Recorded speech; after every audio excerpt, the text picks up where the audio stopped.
for his first interview since leaving office. Admiral Sir Tony Radakin, welcome to Political Thinking. Well, thank you, Nick. Delighted to be here. I wonder what impression those images from Beijing had on you as you saw that new weaponry, as you saw that cast list of the world's autocrats. Were you alarmed? Were you impressed? Were you scared?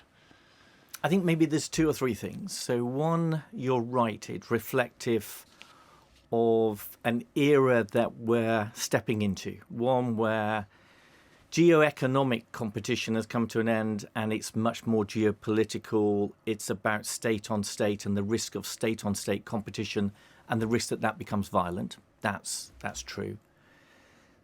The other one is maybe a skepticism.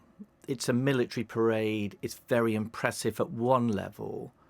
But for nations to come together and to be prepared to fight together and to support each other, it's much more substantial than a big parade.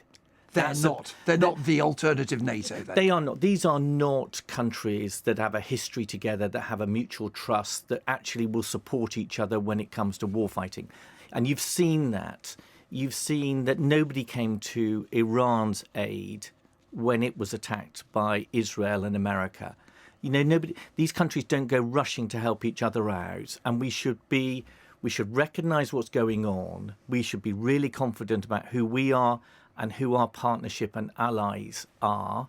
You're already illustrating what many people say of your friends and your critics, which is you're an optimist. And we'll come on to why you're an optimist about the war in Ukraine in a second. But I want to take you back to it beginning, that war that has defined your time as head of the armed forces in Britain. You had conversations with your Russian counterparts just before the invasion, not long after you became Chief of the Defence Staff. Did you look them in the eye? Did you ask them, are you going to do this? Absolutely. So I accompanied Ben Wallace to Moscow. I think it was about 10 days before the invasion. We've got superb intelligence agencies. We were really clear that Russia was preparing to invade Ukraine. Ben was Boris Johnson's Defence Secretary. He was the Defence Secretary at the time. So we went there for Ben Wallace to have a meeting with his opposite number, the Russian Defence Minister Shoigu, and I met with General Gerasimov.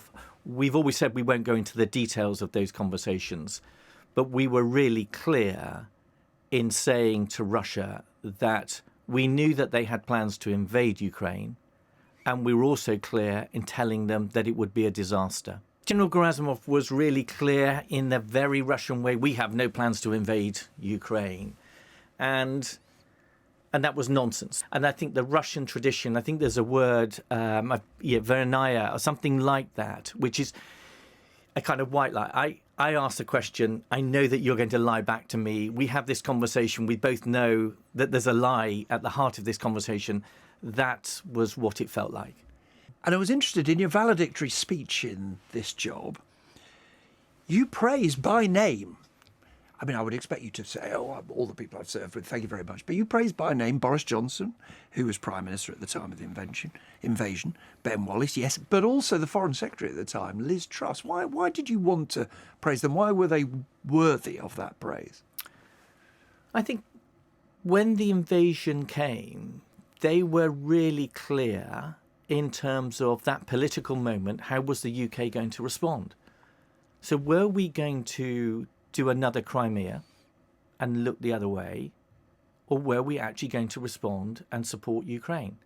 It's almost like a political tsunami. You've given your advice, you've reflected on what the intelligence says, what might happen militarily and so on, but it's fundamentally a political moment and one of political leadership. And then that's supported by both the establishment, but especially the Prime Minister, then getting on the phone to European leaders. And what you saw on the 24th of February was the speed of response, which was not a response in the way that we'd seen with Crimea. It was this fresh response of the West saying, we are going to support Ukraine.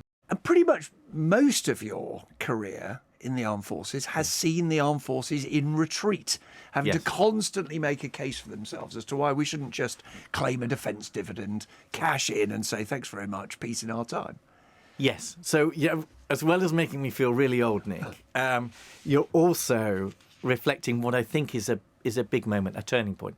So I'm definitely of that era of seeing the very end of the Cold War, then this period of a peace dividend, and what I think is much more significant than people have fully realised in terms of the turning point that we're now in. So the peace dividend is over. The Prime Minister, Keir Starmer, talks about we now have the new defence dividend. The decision about whether or not we should be spending more money on defence has to be a prime ministerial one. And it has to be decided and focused based on an assessment about the country's security. And you can't always make that clear to the public. And I think there's a dilemma. So part of my job... Can't make what clear? Can't you do, so I think the dilemma is, I'm the Chief of Defence, you've got this responsibility to keep the country safe. And we are safe. The UK is safe because we're a nuclear power. We're in NATO. We're in the biggest and strongest gun club ever. And our principal ally is America, the strongest nation on the planet. We're safe for now and for the next few years. But if you look ahead into the 2030s, this competition is getting more fierce. Russia is dangerous. And we have to strengthen, and we have to strengthen collectively. This war has been a disaster for Russia. Putin wanted less NATO, he's got more NATO. We've grown from 30 nations to 32 nations. Putin originally thought that he would subjugate Ukraine in days, if not weeks. That's clearly not the case. It's a facile description, but it's a really important one. If a snail had left Rostov-on-Don in Russia on the 24th of February 2022, by now it would have crossed all the way through Ukraine and it will be halfway through Poland. That's how difficult Russia is finding it just to get those 4 oblasts. If Russia carries on at the pace that it currently is, it will take it 4.4 years to get the remaining territory in those 4 oblasts. And having lost 1 million people killed and wounded, it will lose a further 2 million people killed and wounded. You are now retiring from that job, although not, of course, retiring per se. It's going to be very hard to give up that sort of insight, that sort of contact. I go back to, I think it was Roosevelt, the privilege is having been in the arena. And it's the same when you're in command. That in these roles, you stand on the shoulders of giants. The men and women that serve our country, whether in uniform or civil servants, and temporarily you're allowed to stand on their shoulders. And that these people have got your back, have got the nation's back. And that's the big reflection.